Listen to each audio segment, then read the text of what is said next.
Imagine you're an early riser ready to conquer the day, yet you receive the same reward as a latecomer. Unfair, isn't it?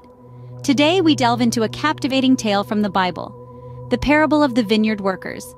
In the Gospel of Matthew chapter 20 verses 1 through 16, we find this intriguing parable. The story revolves around a landowner who hires workers at different times throughout the day to labor in his vineyard.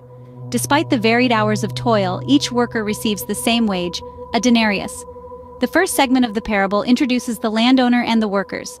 The landowner, representing God, is generous and fair. The workers, symbolizing humanity, are hired at different times, denoting different stages of life when people come to faith. In the second segment, the landowner hires more workers throughout the day. Even those hired at the 11th hour, close to the end of the day, are promised the usual daily wage. This demonstrates God's boundless grace, available to all, regardless of when they turn to Him. The third segment uncovers the disgruntled early workers, who, expecting more, are dissatisfied with receiving the same wage as the latecomers. Here, the parable teaches us about envy and our human tendency to compare ourselves with others. The final segment of the parable brings the landowner's response. "I am not being unfair to you, friend. Didn't you agree to work for a denarius? Take your pay and go. I want to give the one who was hired last the same as I gave you. Don't I have the right to do what I want with my own money? Or are you envious because I am generous?"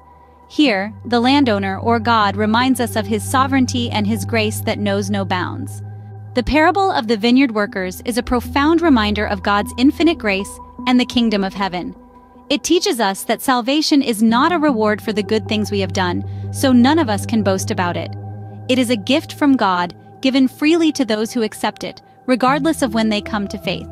The story also cautions against envy and comparison, urging us to focus on our journey and relationship with God. Lastly, it underscores God's sovereignty and His divine prerogative to dispense grace as He sees fit. In conclusion, the parable of the vineyard workers is a powerful illustration of God's equal and abundant grace. It calls us to a life of faith, free from envy, and centered on God's sovereignty. So, remember, it's never too late to turn to faith, for the generous landowner is always ready to offer the same reward, no matter what hour of the day it is.